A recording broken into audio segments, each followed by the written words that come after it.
यह कहानी भारत के पड़ोसी मुल्क पाकिस्तान से शुरू होती है।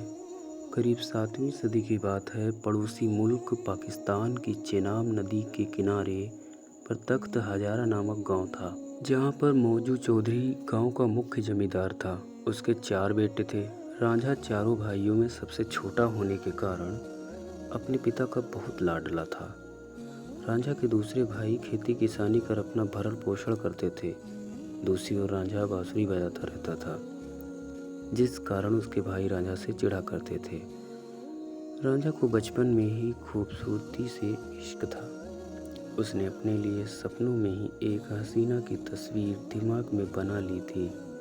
आपको जानकर हैरानी होगी कि रांझा बड़ा ही आशिक मिजाज था। 12 वर्ष की कम उम्र में ही उसके पिता का साया उसके सिर से उठ गया था। पिता की मौत के कुछ दिनों बाद ही रांझा का उसके भाइयों से विवाद हो गया। अपने भाइयों से अलग होकर वह पूरा दिन पेड़ के नीचे बैठकर सपनों की शहजादी के बारे में चिंतन करता था। एक बार एक पेड़ ने उससे पूछा, तुम इतने दुखी क्यों हो? तब रांझा ने पीर को अपने द्वारा रचित प्रेम गीत सुनाए, जिसमें सपनों की शहजादी का उल्लेख था। पीर ने बताया कि तुम्हारे सपनों की शहजादी हीर के अलावा और कोई नहीं हो सकती। यह सुन रांझा अपनी हीर की तलाश में गांव से बाहर की ओर निकल पड़ा। एक रात रांझा ने एक मस्जिद में शरण ली। दूसरे दिन वह मस्जिद से रवाना हो गया और एक दूसरे गांव में पहुंचा, जो हीर का गांव था।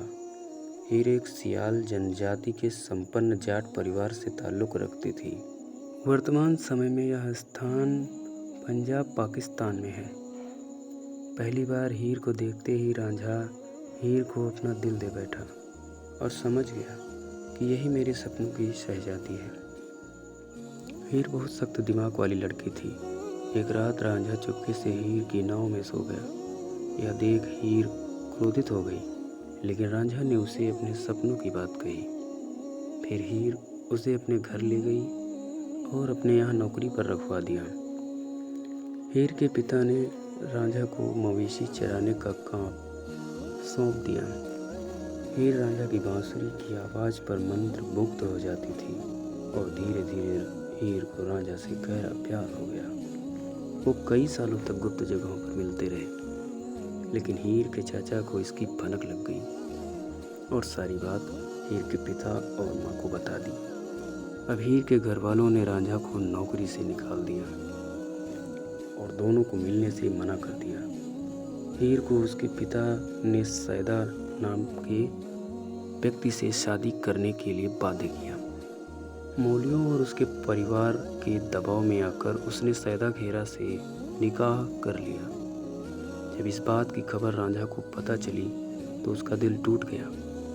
वो ग्रामीण इलाकों में अकेला दर दर भटकता रहा। रब का नाम लेता हुआ वो पूरे पंजाब में भटकता रहा और अंत में उसे हीर का गांव मिल गया, जहां वह रहती थी। रांझा हीर के पति सैदा के घर गया और उसका दरवाज़ा खटखटाया। उसकी आवाज़ सुनकर हीर बाहर आई और उसे भिक्षा देने लगी। इसी समय दोनों की नज़र एक दूसरे पर पड़ी।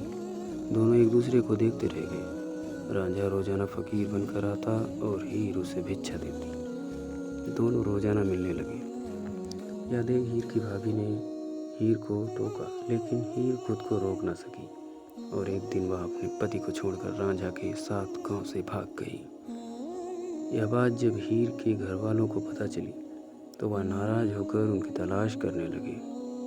कुछ समय पश्चात हीर का चाचा उन्हें ढूंढ लेता है और छल से रांझा को मार देता है। हीर अपने प्यार की मौत के दुख को झेल नहीं पाई। इसी दुख में उसकी भी मृत्यु हो गई। दोनों ने यहाँ पर भी एक दूसरे को नहीं छोड़ा।